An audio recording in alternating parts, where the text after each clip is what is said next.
मुजफ्फरनगर का जो वाकया हुआ है ये एक तरह का मिनी गुजरात है। ये एक पहला इंसिडेंट नहीं है, एक आखिरी इंसिडेंट भी नहीं है। ये कोई इत्तेफाकी मसला नहीं है, बल्कि जानबूझकर और सोची समझी साजिश के तहत ये कराया गया है। राज्य की सरकार अगर नहीं करती है तो सेंटर को किसने रोका है वहाँ कार्रवाई करने से? लोगों के ऊपर वार करना शुरू कर दिया, महिलाओं के साथ बदसलूकी की, कई बच्चों को भी उन्होंने जलाया और काटा। जो एडमिनिस्ट्रेशन है वो नाकाम रहा राइट रोकने में। मुसलमानों में इनसिक्योरिटी पैदा करने की योजना बनाकर ये काम किया गया।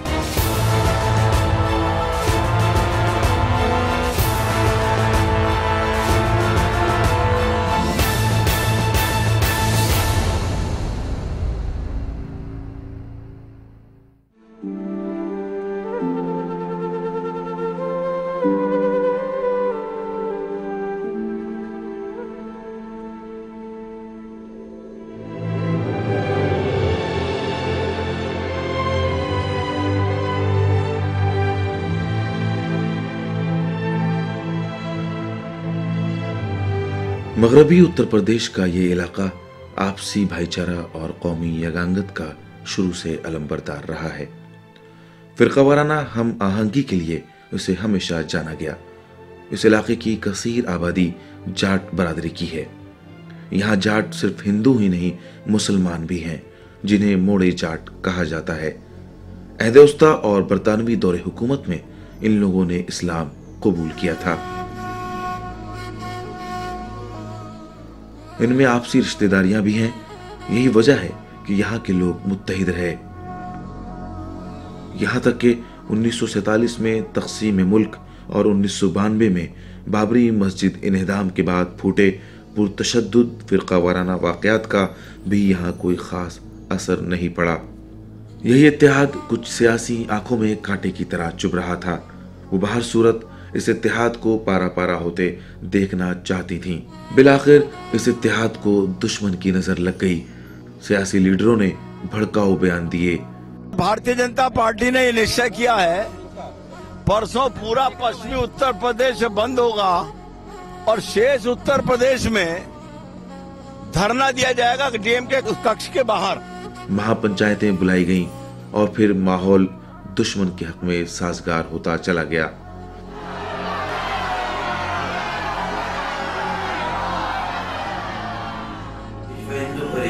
चाहे आरएसएस हो, चाहे इसकी दूसरी तंजीमें हो, सारे लोग, सारे कार्यकर्ता इसमें शामिल हैं। ये मुनज़्ज़म तौर से फसाद कराया गया है। पहले इसी तरह का कोसी कला मथुरा में हुआ है, इसी तरह का बरेली में हुआ है, इसी तरह का और भी कई जगहों पर हो चुका है। और मुजफ्फरनगर का फसाद सोची समझी साजिश के तहत हुआ है। जैसा कि आपने सुना होगा कि महापंचायत हुई और उसके अंदर बाकायदा हथियार लेकर और बड़े बड़े इश्तिहार अंगेज नारे लगाकर लोग वहां पर पहुंचे और इंतजामिया ने उनके खिलाफ कोई कार्रवाई नहीं की। उन्हें खुली छूट दी गई और जो उन्होंने इश्तिहार फैलाया तो उसके अंजाम में और उसके नतीजे में फसाद होना ही था। 7 तारीख और 8 तारीख से लगातार 2 दिन वो दंगे से प्रभावित थे और 7 तारीख को जब लोग एक बड़े जमघट में आए तो उन्होंने ये देखा कि वे हथियारों से लैस थे और उनके पास और वो स्लोगन्स दे रहे थे, हर हर महादेव और मुसलमानों को काटो, उनको मारो, उनकी दाढ़ी खींचो। तो ऐसे अपमानजनक शब्द का इस्तेमाल करके वो वहाँ पर आए और फिर उन्होंने लोगों के ऊपर वार करना शुरू कर दिया, महिलाओं के साथ बदसलूकी की और कई बच्चों को भी उन्होंने जलाया और काटा। इस तरह शुरू हुआ कवाल का बवाल। यहाँ से उठी चिंगारी देखते ही देखते भड़कता हुआ शोला बन गई। 31 अगस्त को ही शाम 5 बजे जौली सानहे के घंटे भर बाद ही पूरे मुजफ्फरनगर, शामली और बागपत अजला फ़िरक़ापरस्ती की नज़र चढ़ गए। यूपी सरकार का रोल भी बहुत ही हमको पसंद नहीं आया, अफसोसजनक है। जो सरकार को करना चाहिए, जो सरकार की ड्यूटी थी, जिस प्रकार से फ़ौरन ये तो हो ही पता लग ही गया था कि भाई 30 अगस्त को पंचायत हुई, 31 को हुई, फिर उसके बाद 7 सितंबर को हुई। तो ये तो चल ही रहा था कुछ एक प्रकार का टेंशन, तो फ़ौरन ही उनको इंतज़ाम कर लेना चाहिए था। पुलिस फोर्स के द्वारा CRPF सेंटर से फोर्स मंगाते। सफ़ा की और जुल्म बर्बरियत की कभी ख़त्म न होने वाली दास्तान शुरू हुई, जिसने लिसाड़, कुतबा, कुतबी, भावड़ी, हसनपुर, निमराड़ी, नौघना, शाहपुर, ख्याली, कल्याण, सरौला, किरथल जैसे गांव में इस कदर कत्ले आम किया गया कि फसादात के जख्म एक बार फिर हरे हो गए। ये मुजफ्फरनगर एक पहला इंसिडेंट नहीं है। अभी हमारा तारीख देखो, उसमें समझ सकता है ये एक आखिरी इंसिडेंट भी नहीं है। संघ परिवार इधर काम करते रहते हैं, इसलिए वो मुजफ्फरनगर और गुजरात और करते रहेंगे। ये सारी चीजें हो रही थी, कानून बौना बन गया, ड्वार्फ। एडमिनिस्ट्रेशन या तो उसमें शामिल हो गया या उसको नजरअंदाज किया, और उसके नतीजे में ये कॉमनल राइट्स हुए। और ये हुए जिसमें चाहे वो 60-61 हो, जिसको कत्ल किया गया, मगर जो उसकी बड़ी तकलीफ दे पार्ट है, जो शुरू हुआ वो खुद तकलीफ दे पार्ट है, मगर कानून का जो इम्प्लीमेंटेशन हुआ वो उससे ज्यादा तकलीफ पार्ट है। जो जालिम है उसके हौसले बुलंद हो रहे हैं, मजलूम फिक्री तौर पे कमजोर हो रहे हैं। और ऐसा लगता है कि जो वहां की हुकूमत है, वो हुकूमत इस बात को महसूस करने लगी है कि ऐसा न हो कि जो हिंदू जाट है वो भी हमसे नाराज हो जाए। तो इसलिए अब इंसाफ को जितना भी कमजोर किया जा सकता है, उस इंसाफ को कमजोर करें। और जाहिर है कि जितना इंसाफ कमजोर होगा, जालिम और अकड़ेगा, खौफ काटेगा, कानून का कोई बोलबाला नहीं होगा, और मजलूम और ज्यादा खौफजदा होगा। इस सूरत हाल से मुजफ्फरनगर अब गुजर रहा है। पुरतशद्दुद वाक़यात में तकरीबन 50 लोग हलाक हुए, जबकि हजारों की तादाद में लोग जख्मी हुए। एक आदमी भी अगर अपने घर को छोड़ के भागने मजबूर हो तो ये बहुत ही तशवीश की बात है किसी भी हुकूमत के लिए। लेकिन ये लोग जो कि गुजरात में 60,000 70,000 लोगों को अपने घरों से निकाल चुके हैं, इनके लिए ये बहुत मामूली सी बात है। बाज़ इत्तलाआत के मुताबिक महलूकीन की तादाद उससे कहीं ज़्यादा रही। बेशुमार लोग लापता हो गए, कुछ का तो अभी तक पता नहीं चल सका है। ये तो जी मेरे पास में आ रहे थे, मेरे कट्टा इन्होंने, इन 6 आदमियों ने, और बाकी बाहर से आग लगाने में जो मेलने में जो आग लगा रहे थे, ये उन्होंने मुझे कट्टा 6 आदमियों ने।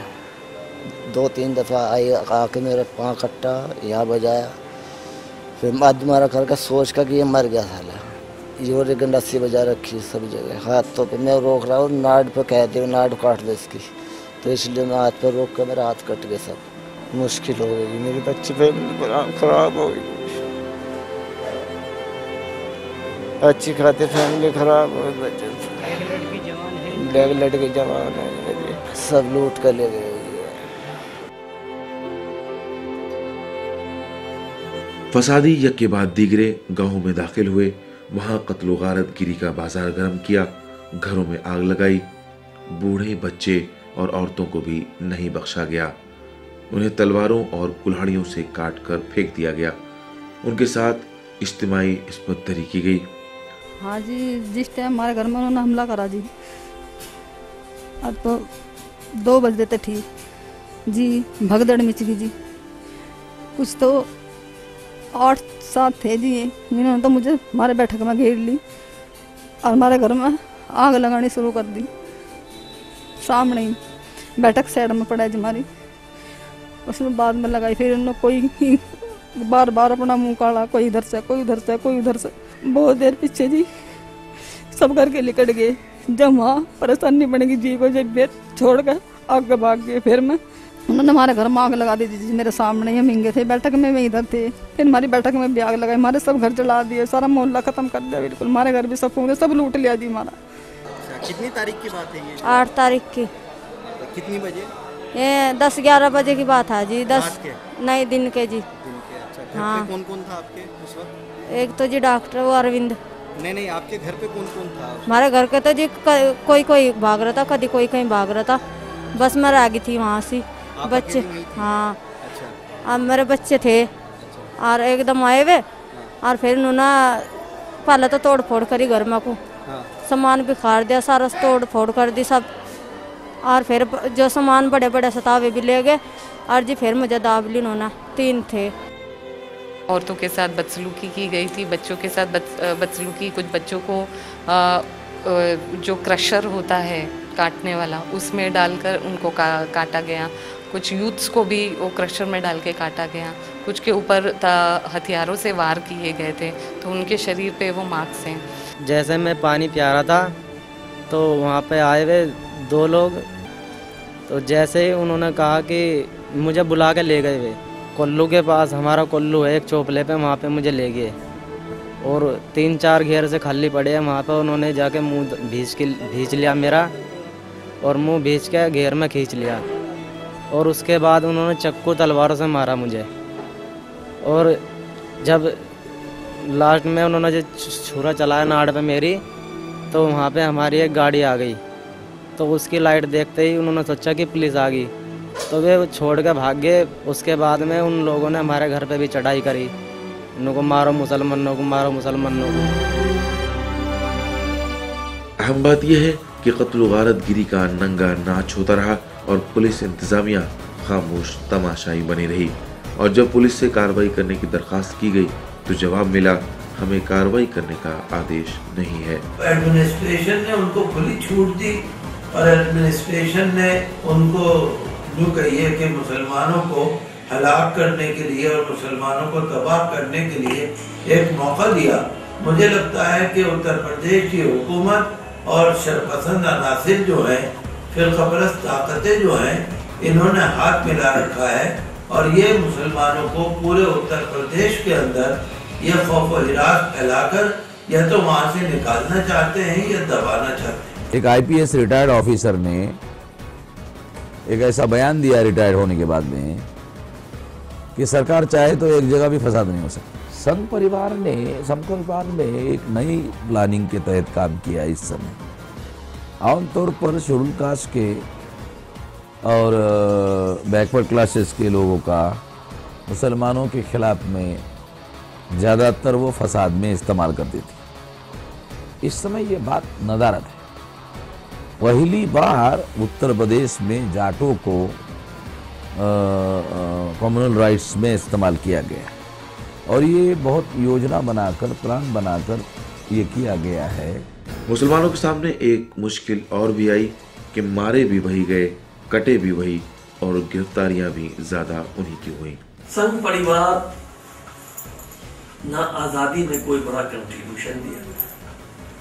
आजादी के बाद जो कॉन्स्टिट्यूशन आया जिस पर उसका कोई एलिजेंस और उस पर फेथ नहीं है, धीरे धीरे ये माइंड्स न सिर्फ ये कि पुलिस और पीएससी में पैदा हो गया, बल्कि ब्यूरोक्रेट्स और दीगर इम्प्लीमेंटिंग जो फोर्सेस और ऑर्गेनाइजेशन गवर्नमेंट की मशीनरीज हैं, they are also become the part of them. पहली नजर में बज़ाहिर ऐसा लगता है कि फसादात अचानक में फूट पड़ा हो, लेकिन हालात का अगर तज्जिया किया जाए तो कुछ और बातें भी सामने आती हैं।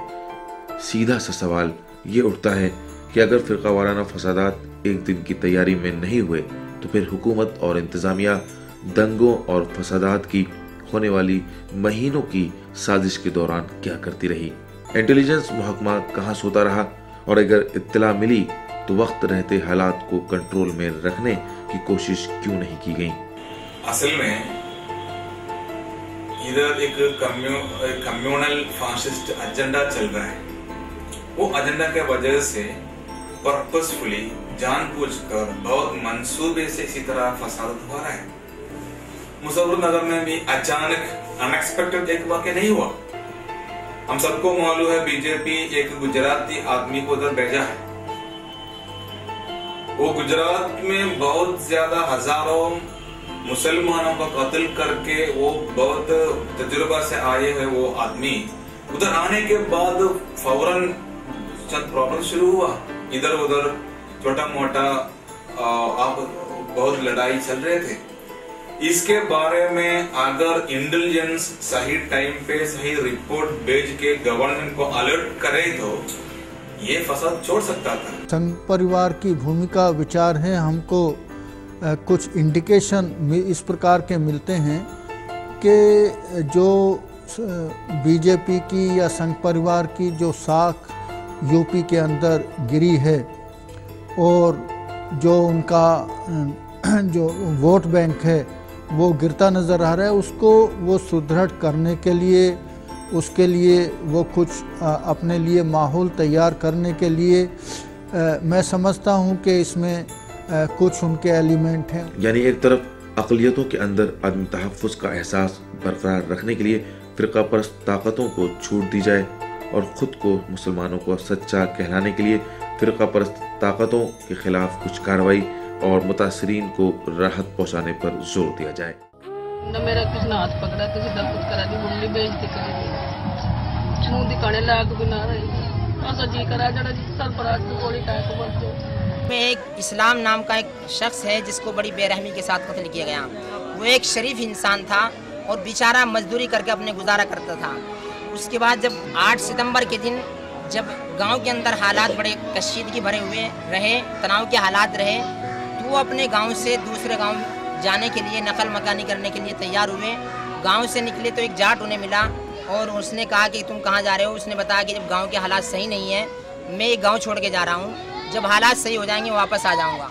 तो उस जाट ने कहा कि नहीं, आप यहीं रहें, मैं आपको अपने घर में रखूँगा। उसके बाद जब वो गाँव के अंदर दाखिल हुए उस आदमी को लेकर, मुसलमान को लेकर, तो एक आदमी ने पूछा ये कहाँ चला गया था गाँव से निकल के। तो उस जाट ने बताया कि ये गांव छोड़ के जा रहा था। तो उस आदमी ने कहा, विनोद उसका नाम है, कि लाओ मेरी तलवार कहाँ है। और अब तलवार मंगाई और उसने उसके ऊपर पहला वार किया। उसके बाद उसके भाई ने उस पर वार किया।